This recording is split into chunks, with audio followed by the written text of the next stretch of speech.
Bom dia a todos mais uma vez, né? Correria de ajustar os equipamentos aqui, não deu nem tempo de cumprimentar a todos, mas sinta-se cumprimentado nesse instante. Chegamos ao nosso módulo de teologia sistemática e eu sei que alguns aqui estavam bem ansiosos por esse módulo, né? Querendo aprender sobre isso.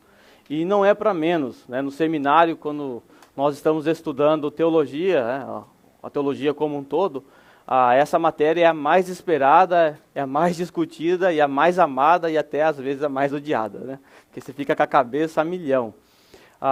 Mas antes que você crie expectativas a respeito da matéria, eu preciso informar vocês o que nós vamos fazer aqui hoje. Senão você projeta uma expectativa que eu não consiga suprir hoje. Por exemplo, talvez você venha aqui querendo saber qual é o time do anticristo e qual é o país que o anticristo... que país é o anticristo? Eu não tenho essa informação para te dar. Eu posso deduzir, anticristo é uma coisa muito ruim, então provavelmente ele é argentino e torce para o Corinthians. É o máximo que eu posso deduzir, né? Mas eu não tenho uma base bíblica... eu não tenho uma base bíblica para fornecer a respeito disso. Então nós não vamos tocar em assuntos, por exemplo, da escatologia, que eu sei que geralmente a curiosidade de todo mundo é por essa área. Então não é o momento ainda, vai ser a última coisa que nós vamos tratar em módulos futuros. Hoje nós vamos apenas estudar um único módulo da teologia, que nós vamos entender como é que funciona tudo daqui a pouco.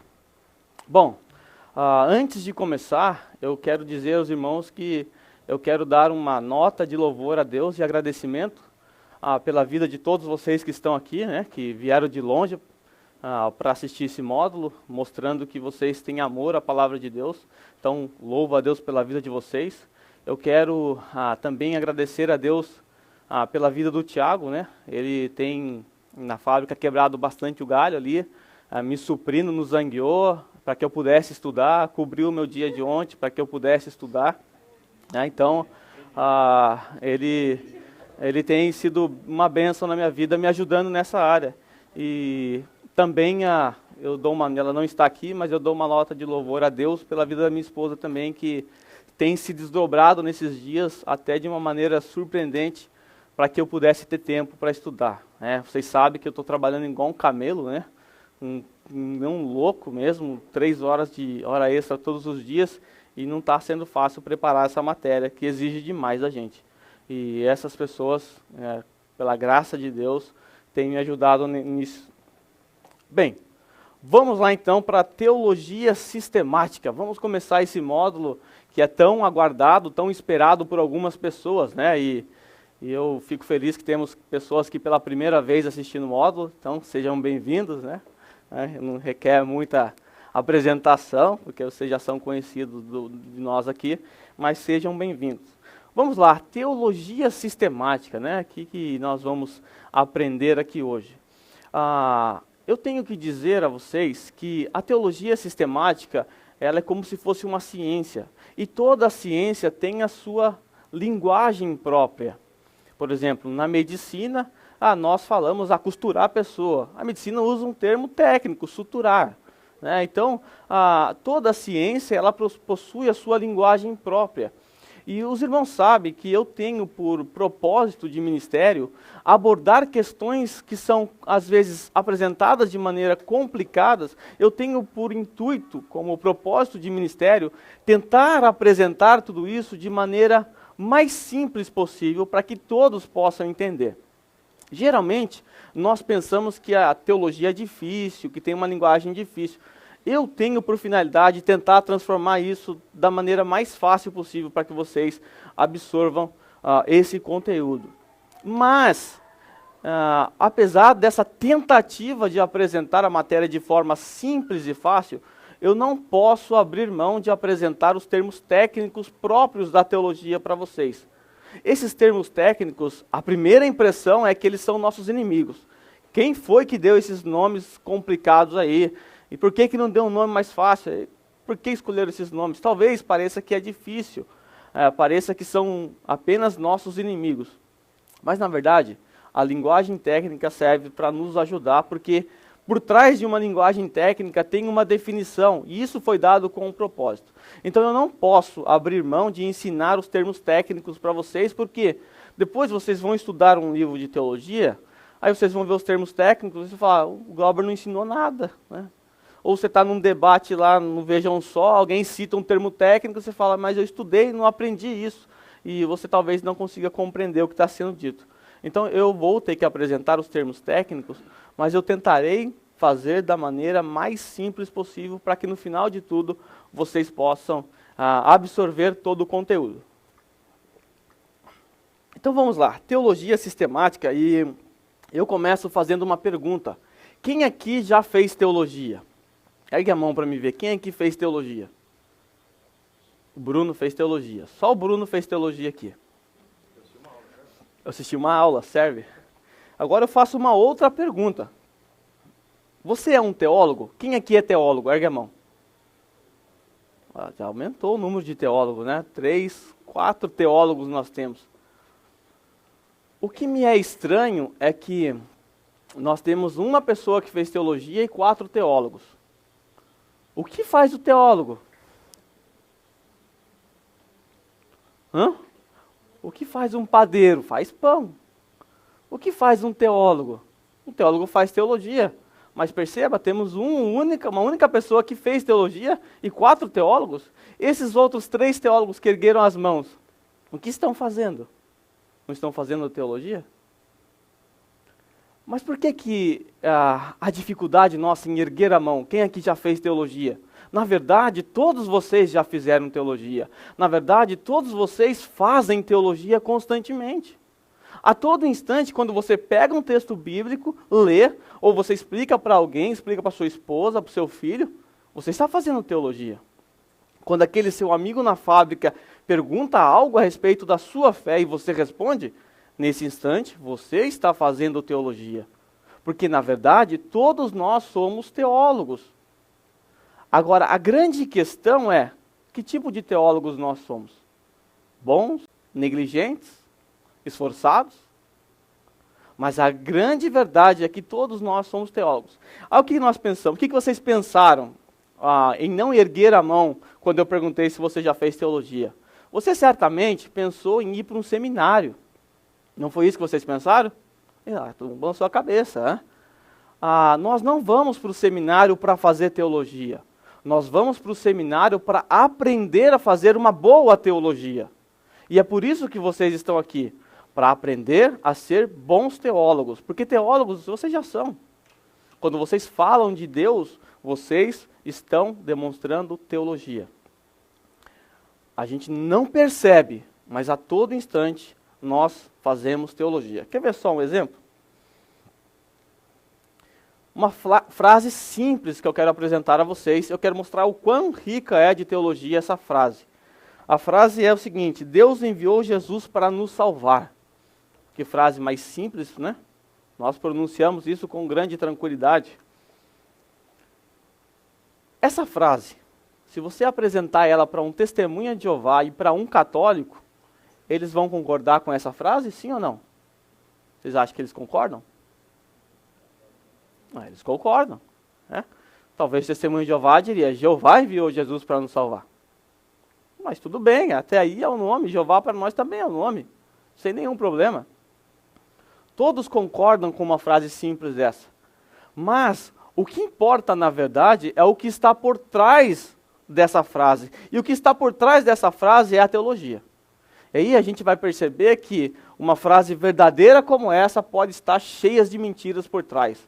Pode conter uma teologia falsa, uma teologia deturpada.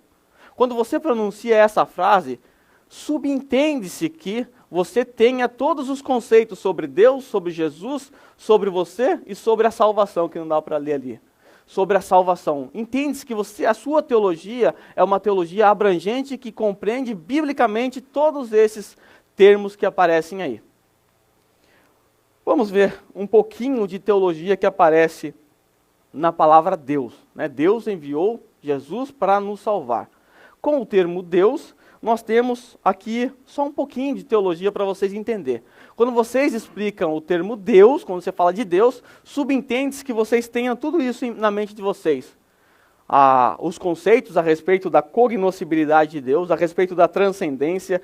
E quando você fala de Deus, você sabe que há uma trindade, e a trindade tem o seu conceito, tem as economias da trindade, os atributos de Deus, nós temos os comunicáveis, os incomunicáveis, e nós temos a imanência de Deus. Um pouquinho de teologia dentro do ser de Deus. Vocês não entenderam nada que está aqui, a maioria, né? Tá ok. Guarde isso aqui, esse slide. No final da aula de hoje, nós vamos voltar aqui. Aí vocês vão conseguir explicar cada termo desse.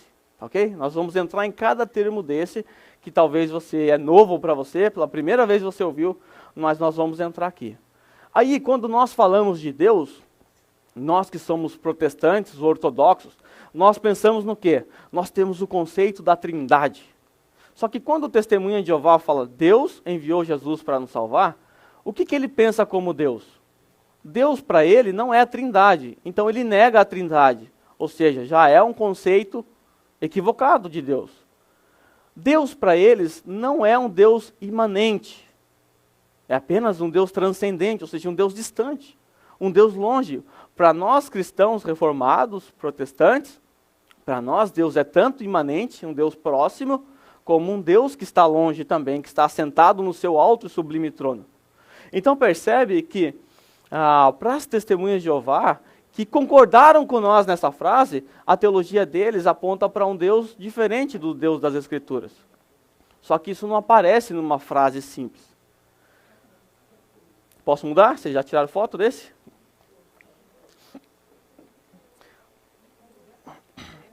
Mas a frase continua.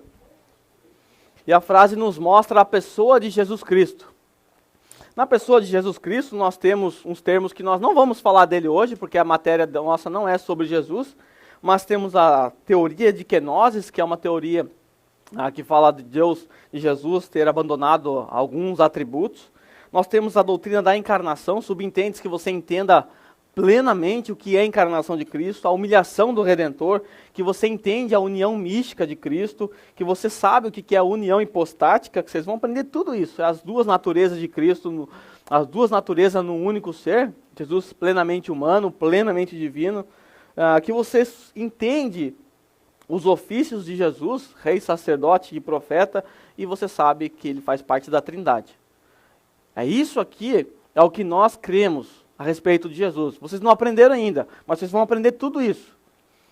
Aí a testemunha de Jeová, quando você fala de Jesus, quando eles falam de Jesus na frase, Deus enviou Jesus. Quem é Jesus para as testemunhas de Jeová? Que vocês já aprenderam, vocês sabem quem era. Para eles, Jesus era simplesmente o arcanjo Miguel, um ser criado. Para eles, a união hipostática de Cristo simplesmente não existe, porque ele não é Deus. Ele é um anjo que tomou forma humana. E isso vai atrapalhar muito na doutrina da salvação.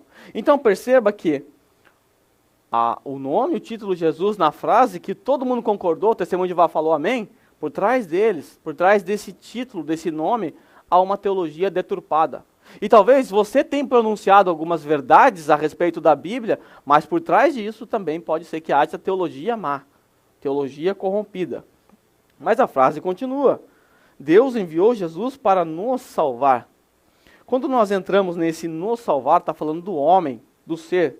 Então subentende-se que você entenda a doutrina bíblica, né, a antropologia bíblica, a doutrina bíblica a respeito do homem, que você sabe quem é o homem, que você realmente conhece a doutrina do homem, sabe que ele é corrompido por natureza. Nós temos a doutrina da hamartiologia, que é a doutrina do pecado, que vai ser a próxima matéria que nós vamos estudar. Você sabe o destino escatológico do homem, né, o fim, a morte, você aprendeu sobre isso. Por exemplo, para as testemunhas de Jeová, o fim é a aniquilação. Quem não crê em Jeová, quem não faz parte das testemunhas de Jeová, acaba sendo aniquilado. Não tem conceito de eternidade, de morte eterna, coisa do gênero. Tá? E o destino escatológico deles também é um pouquinho complicado. Imago Dei, a imagem de Deus em nós, a visão católica e a visão protestante, e tanto a Testemunho de Jeová também terão as suas diferenças com relação a isso, porque a imagem de Deus, ela, na visão reformada, ela foi plenamente manchada por causa do pecado. Na visão católica, que é mais próximo do pelagianismo, não foi tão manchado assim. Sobre a essência da natureza, né, se o homem é dividido em duas partes, corpo, alma e espírito, ou é um único ser, né, que é o monismo, e a questão do pecado original, né? Pecado original, eu disse esses dias que é a doutrina que não dá para você ensinar na China, né? Nem no Paraguai, né? Doutrina do pecado original, né? Tem que ser pecado pirata, alguma coisa do gênero. Eles não vão entender isso. Mas a frase continua. Aqui agora o bicho pega. Vamos lá. Deus enviou Jesus para nos salvar. Está lá na frase. Dentro desse salvar, que é a doutrina da salvação, que nós vamos aprender depois da doutrina de Cristo, é a doutrina chamada soteriologia, nós temos alguns conceitos que eu pensei aqui. Na verdade, a doutrina da salvação, ela alcança mais coisas do que está aqui. Nós temos a doutrina da redenção, a propiciação, glorificação, a regeneração, a misericórdia, o conceito de santificação, de justificação e graça. Subentende-se que você entenda tudo isso. Agora, se você chegar para um testemunho de Jeová e perguntar a respeito da doutrina da salvação, e também para um católico, você vai perceber que para eles a salvação é mediante as obras. E na Bíblia, a salvação é mediante o quê? A graça. Não é mediante as obras. Então percebe que a frase por si só, ela nos engana, né? A frase por si só, ela nos engana porque saindo da boca para fora é uma verdade que todos diriam amém. Se o testemunho falasse para você, você concorda que Jesus morreu para salvar e foi Jeová que enviou? Você vai falar amém. Mas o que está por trás? O que está por trás é o que não aparece. E o que não aparece é a teologia. O que nós dizemos é que a teologia, isso está na página 16 de vocês, a teologia, ela, na verdade, ela está dentro do que nós chamamos de cosmovisão. Cosmovisão todos nós temos, né? Como o Weber disse lá, como é que é? É uma coisa chique.